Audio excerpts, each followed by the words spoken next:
اللہ رب العزت ارشاد فرماتے ہیں، اے لوگو، یا ایھا الناس کلوا مما فی الارض، کھاؤ زمین میں سے حلال اور پاکیزہ چیزیں، ولا تتبعوا خطوات الشیطان، اور شیطان کی اتباع نہ کرو، انہ لکم عدو مبین، کہ شیطان تمہارا کھلا دشمن ہے۔ حضرات محترم، ہماری جتنی بھی عبادات ہیں، ہم نماز پڑھتے ہیں، ہم روزہ رکھتے ہیں، ہم حج کرتے ہیں، عبادت ایک اندرونی کیفیت کا نام ہے۔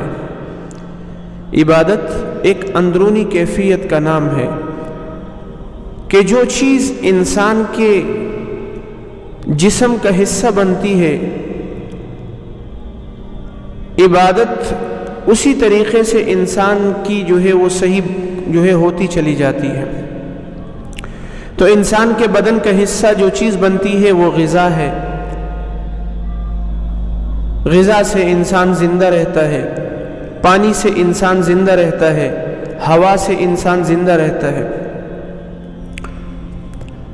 تو غذا کے اندر بھی کچھ چیزیں ایسی ہیں، مثال کے طور پہ اسی آیت کی تشریح میں مشرکین مکہ اپنے بتوں کے نام پر سانڈ چھوڑ دیا کرتے تھے، جانور چھوڑ دیا کرتے تھے، اور ان کے ہاں کوئی ان جانوروں کو چھیڑنا بھی وہ گناہ سمجھتے تھے کہ ہم نے یہ بتوں کے نام پہ چڑھاوا دیا ہے۔ اس چیز کو وہ قطعاً وہ منع کرتے تھے، لیکن چونکہ اسلام دین فطرت ہے، اسلام نے آ کر ان ساری چیزوں کو اور جاہلیت کی ساری رسموں کو ختم کر دیا۔ اسلام ہماری رہنمائی کرتا ہے، اسلام ہمیں طور طریقہ سکھاتا ہے، اسلام ہمیں رہنے سہنے کا ڈھنگ سکھاتا ہے، اور اسلام ہماری فطرت کے مطابق ہے۔ اس لیے کسی بھی چیز کے جائز اور ناجائز ہونے کا تعلق یہ اسلام کے ساتھ ہے، کسی بھی چیز کے حلال و حرام ہونے کا تعلق یہ کس کے ساتھ ہے؟ اسلام کے ساتھ ہے، کہ اسلام ہمیں جس چیز کے بارے میں کہتا ہے کہ یہ حلال ہے، وہ چیز حلال ہے، اسلام نے ہمیں جس چیز سے منع کیا کہ یہ حرام ہے، وہ چیز حرام ہے، اب اس کے قریب نہیں جانا۔ تو اس لیے حرام و حلال کا بنیادی حق اسلام کو حاصل ہے، اور اسلام نے ہر اس چیز کو حلال کیا ہے جو ہماری فطرت کے مطابق ہے، اسلام نے ہر اس چیز کو حرام کیا ہے جو ہماری فطرت کے خلاف ہے، اسلام ہر اس چیز کی طرف ہماری رہنمائی کرتا ہے جو ہماری فطرت کے عین مطابق ہے۔ تو حضرات محترم، جو چیزیں ہماری فطرت کے خلاف تھی اسلام نے ان کو حرام کر دیا۔ کچھ چیزیں ایسی تھیں کہ جو سرے سے حرام ہے، مثال کے طور پہ خنزیر کو آپ دیکھ لیں، اسی طرح آپ مردار کو دیکھ لیں، یہ سرے سے حرام ہے، اسلام نے اس کو حرام کر دیا۔ کچھ چیزیں ایسی ہیں کہ جن کو قرآن مجید میں ما اہل لغیر اللہ، غیر اللہ کے نام پہ اگر ذبح کیا جائے اس کو بھی اسلام نے حرام قرار دے دیا۔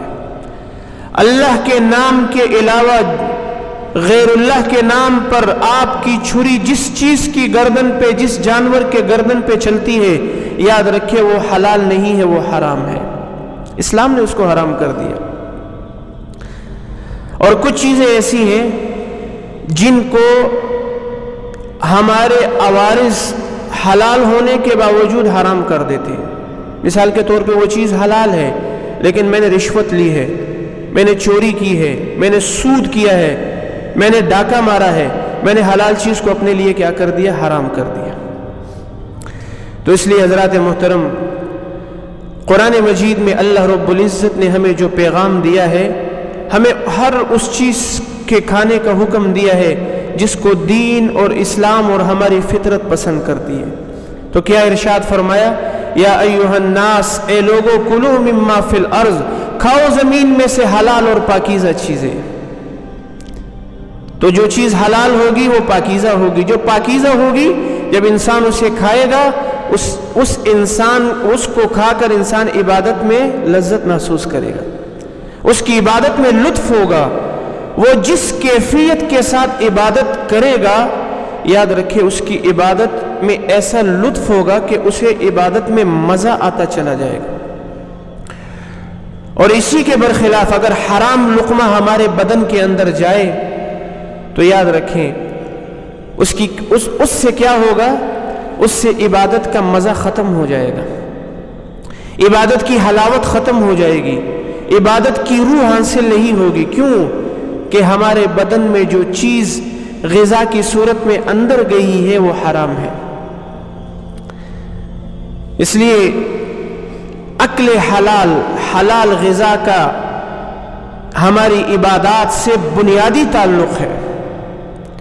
حلال غذا کا ہماری عبادات کے ساتھ بنیادی تعلق ہے. اس لیے حلال غذا جو انسان کھاتا ہے، جو چیز پاکیزہ کھاتا ہے، حرام سے بچتا ہے، اللہ رب العزت وہ انسان عبادات میں لذت محسوس کرتا ہے، اسے روحانیت ملتی ہے. وہ اپنے بچوں پر جو چیز اس کے بچے اس کے فرمانبردار بنتے ہیں. اطاعت کے اندر اسے جو ہے وہ کوشش کرتا ہے کہ میں یہ عبادت کر لوں، یہ نیکی کر لوں، یہ نیکی کر لوں، اور میرے ہاتھ سے کوئی نیکی جائے نہ. یہ کس چیز کی برکت ہے؟ اکل حلال کی. کہ میرے بدن کے اندر جو چیز گئی ہے وہ حلال کا لقمہ ہے، حرام کا نہیں ہے. حضرات محترم، عبادات کا بنیادی تعلق ہماری روزمرہ کی ضروریات اور غذا کے ساتھ ہے. حضور علیہ الصلوۃ والسلام تشریف فرما ہے، ایک صحابی نے یہی آیت تلاوت کی ہے جو میں نے ابھی آپ کے سامنے پڑھی ہے، یا ایھا الناس کلوا مما فی الارض حلالا طیبا. حضرت عبداللہ ابن عباس رضی اللہ تعالیٰ عنہ اس بات کو سنیں، اس حدیث کو سنیں. یاد رکھیں، کون انسان ایسا نہیں ہے جو نہیں چاہتا کہ میری ہر دعا قبول ہو؟ ہر انسان چاہتا ہے، آپ ہر انسان یہ بات چاہتا ہے کہ میری ہر دعا قبول ہو. اور جس کی ہر دعا قبول ہوتی ہے اس کو مستجاب الدعوات کہتے ہیں. جس کی ہر دعا قبول ہوتی ہے اسے کیا کہتے ہیں؟ مستجاب الدعوات. کہ وہ جب بھی اللہ کے سامنے اپنے ہاتھ اٹھاتا ہے، اللہ اس کے ہاتھوں کو خالی نہیں لوٹاتا، اللہ اس کے ہاتھوں کی لاج رکھتا ہے. تو اللہ رب العزت کے سامنے وہ جب بھی ہاتھ اٹھاتا ہے، اللہ اس کے ہاتھوں کو کبھی بھی خالی نہیں لوٹاتا، اس کی دعا کو قبول کرتا ہے. یہ آدمی کون ہے؟ اسے مستجاب الدعوات کہتے ہیں. تو حضرت عبداللہ ابن عباس رضی اللہ تعالیٰ عنہ نے یہی آیت تلاوت کی. حضرت عبداللہ ابن مسعود نے حضور علیہ الصلوۃ والسلام سے فرمایا، یا رسول اللہ میرے لیے دعا کرے، میں مستجاب الدعوات بن جاؤں، کہ میری ہر دعا قبول ہو جائے. حضور علیہ الصلوۃ والسلام نے فرمایا، اے عبداللہ حلال اور پاکیزہ چیزوں کو اپنی غذا بناؤ، تم مستجاب الدعوات بن جاؤ گے. حلال اور پاکیزہ چیزوں کو اپنی غذا بناؤ، تم کیا بن جاؤ گے؟ مستجاب الدعوات بن جاؤ گے. تمہاری ہر دعا اللہ قبول فرمائے گا. اس لیے غذا کا بڑا بنیادی تعلق ہے ہماری عبادات کے ساتھ. آج عبادت کے اندر، نماز کے اندر ہمارا جو ہے وہ جی کیوں نہیں لگتا؟ کوشش ہم یہی کرتے ہیں کہ بس جلدی نماز ختم ہو جائے. اس کی وجہ یہ ہے کہ ہم اپنی غذا کے اندر جو ہے وہ سوچیں کہ میں جو کھانا کھا رہا ہوں، میں جو چیز اپنے استعمال میں لا رہا ہوں، میں بازار سے جو چیز خرید رہا ہوں، میں اپنے گھر میں اپنے بچوں کے لیے جو چیز لے کے آ رہا ہوں، کہیں یہ حرام کی تو نہیں ہے؟ کہیں اس میں حرام کا شبہ تو نہیں ہے؟ کہیں یہ حرام کے قریب تو نہیں ہے؟ تو ان ساری چیزوں کو سوچنا پڑتا ہے. تو حضور علیہ الصلوۃ والسلام نے کیا فرمایا؟ اے عبداللہ، اپنے کھانے، اپنی غذا کو حلال اور پاکیزہ بناؤ، تم مستجاب الدعوات بن جاؤ گے. اور یاد رکھنا، جس آدمی کے حلق میں ایک لقمہ بھی حرام کا جاتا ہے، 40 دن تک اس کی نماز قبول ہی نہیں ہوتی.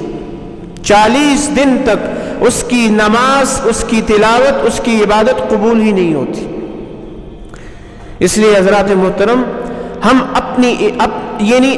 اپنے جو ہے وہ روزمرہ کی زندگی کے اندر ان چیزوں کو دیکھیں. ہم اپنے اولاد کے جو ہے وہ ان کے کاروبار کو دیکھیں کہ میرا جو بچہ میرا بیٹا جو کمائی لے کے آ رہا ہے وہ حلال کی ہے یا اس میں کوئی حرام کی آمیزش تو نہیں ہے. میں اپنے جو ہے وہ اپنا جو ہے وہ بینک کا نظام دیکھوں, کہیں میرا بینک جو ہے وہ میرا اکاؤنٹ جو ہے وہ سیونگ اکاؤنٹ تو نہیں ہے. روزمرہ کی زندگی کے ساتھ ہماری یہ ساری چیزیں وابستہ ہیں. اس لیے عبادات کا بنیادی تعلق ہے حلال غذا کے ساتھ.